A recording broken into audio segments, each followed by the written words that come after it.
my name's Olivia. I have shared on here on YouTube a video of my 2021-2022 curriculum picks. And for my preschool kindergartner, I had shown that we were using Logic of English. And there's a lot of videos here on YouTube about Logic of English. And that's one of the ways that I decided upon Logic of English versus another phonics program or reading program. And something that is always kind of tricky with this curriculum was that there's a lot of pieces, and I think that scares some people away in the homeschooling community because not everybody has a ton of space and not everybody has a big budget for storage solutions. And so I needed to find something that worked for us. Our homeschooling space is literally our dining room table, and we have an open concept house. And so from our dining room, you can see the kitchen and the hallway and the living room. And so I don't have a lot of shelf space. I really needed to find something that was compact, and I needed to find something that was gonna hold most of, if not all of the pieces. I don't have a space, or kind of like my brain's not set up that way where I can have lots of boxes for things, for the different pieces that I've seen a lot of people on here share. And the ring thing doesn't really work out for us either. If you've at all watched other organizational videos or storage videos for Logic of English, a lot of people use like a big key ring to flip different cards through and stuff. And we use them in so many different ways that I don't want to keep pulling them on and off a card. So I searched and searched, and when you're on Amazon, you don't always know exactly what you're going to get or what it's going to look like when it comes out. I will show you what has been working for us and what I picked up. This box.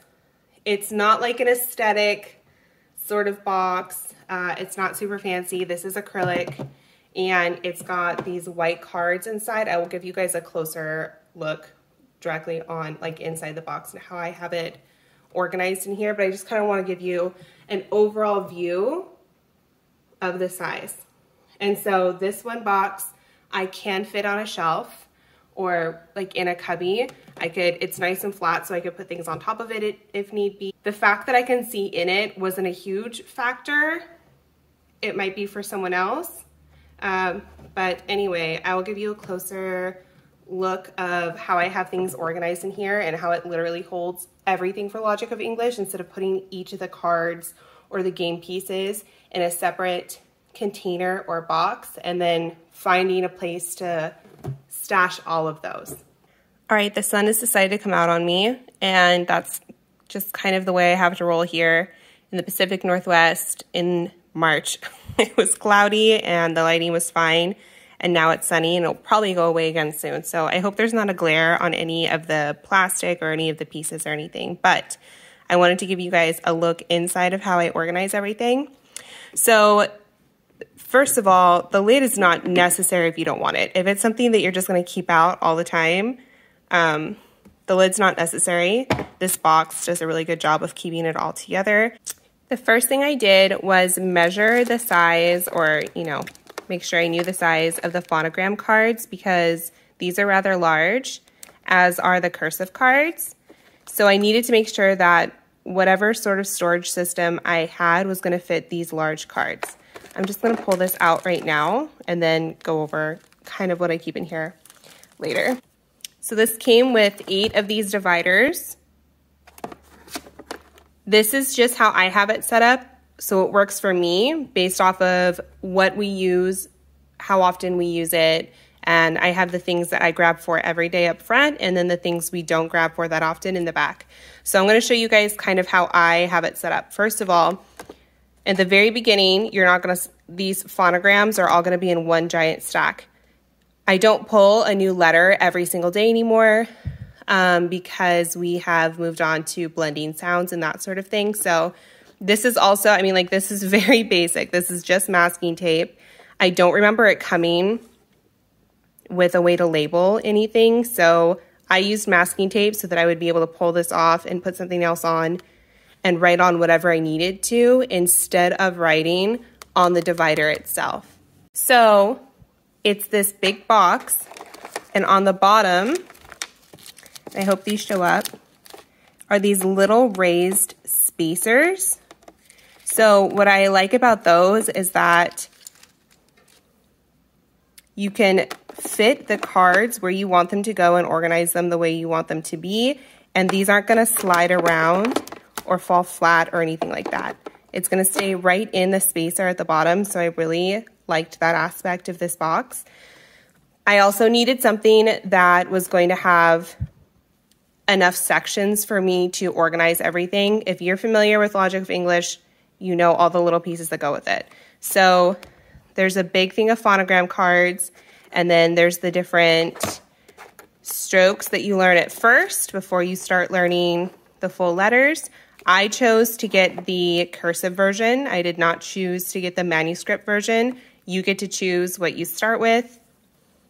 And then the cursive cards, these are a pretty big size as well. And then there's also these cards. And then there are these tiny little game tiles that break off in their individual size, so like this size. I needed something that was gonna work for all of that. All of these phonograms come in one giant pile, and I have them stacked here in the back. So when we do learn a new letter or a new sound, a new phonogram, I just grab from back here. This is not a stack I'm grabbing from every single day, so I didn't want it up front where I was gonna have to push past it anyway. I have those in the back. And again, each of these dividers is placed where I want to have it on the bottom, so these are not sliding all over the place. With all of these moving pieces, this is really nice, and this was one of the things that sold me on it. So I have the phonograms that we do use every single day up front, and I pull these out in some sort of fashion for every single lesson. Next are the cursive flashcards. These are the letters we have learned already that we use in lessons as well. For the new cursive cards that we have not learned yet, I have them back here. Again, I'm not pulling from this whole stack every single day, so I didn't want it up front. With Logic of English, you learn the letters in different strokes. And so all of these at first were in a big pile. So the strokes I have that are new are here. And then I just pulled, I don't have them labeled. And then I pulled the ones that we use often here. So sometimes when I realize she's having difficulties with a letter and I realize it's that particular stroke and it's something that I can see in other letters too, I can just pull out the stroke that we need to practice. GC stands for game cards. This is just, you know, this is just a way for me to know what I'm labeling it. Obviously, you can label it whatever you need. When you order Logic of English, it comes with the cursive game cards, as well as, I'm pretty sure they call it manuscript and not book face, but the manuscript game cards as well.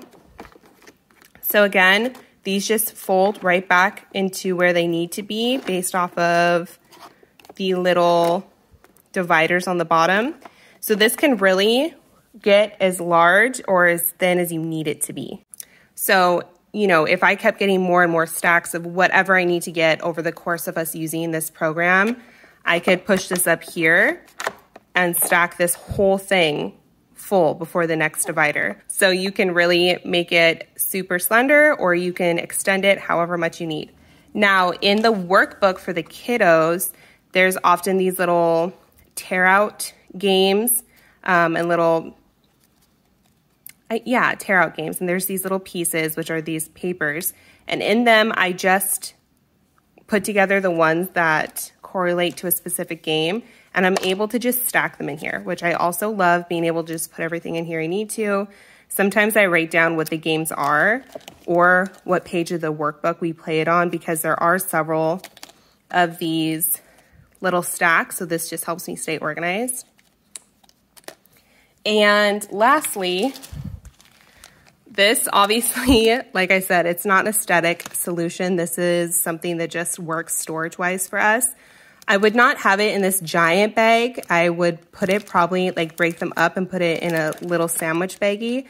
I don't have sandwich baggies. I haven't bought them in a really long time and I don't use them often. So maybe I can swipe one for my mom next time I'm there, but I'm not gonna buy a whole box of sandwich baggies. You obviously organize it however it works for you.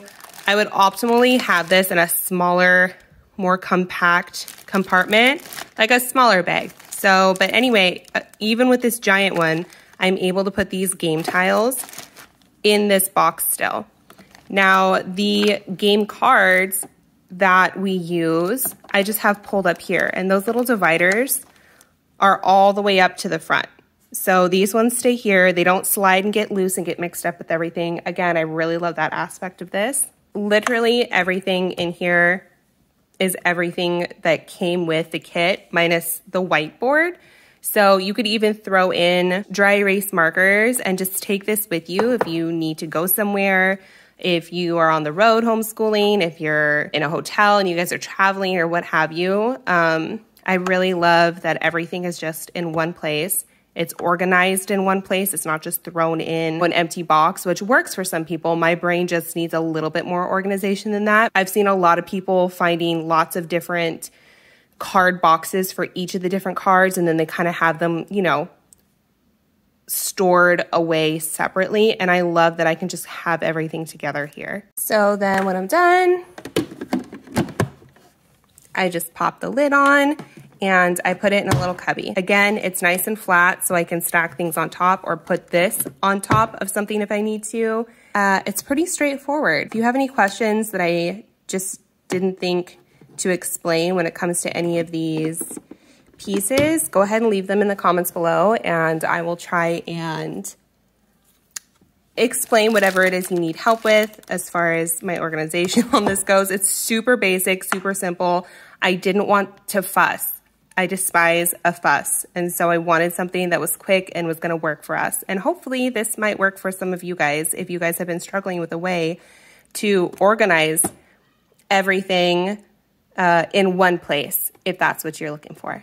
Okay, hope that was helpful. If storage has been one of your issues with taking the plunge on Logic of English, maybe this will work out for some of you guys, or if you guys have any other videos that you found or other ways that you have found to organize your Logic of English supplies, let me know down in the comments below. I love looking at the way that other people are able to make homeschooling work in their space with, you know, the way they can in their home.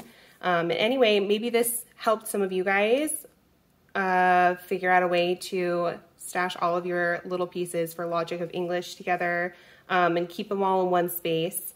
Yeah, I hope it was helpful. Okay, I'll see you guys next time.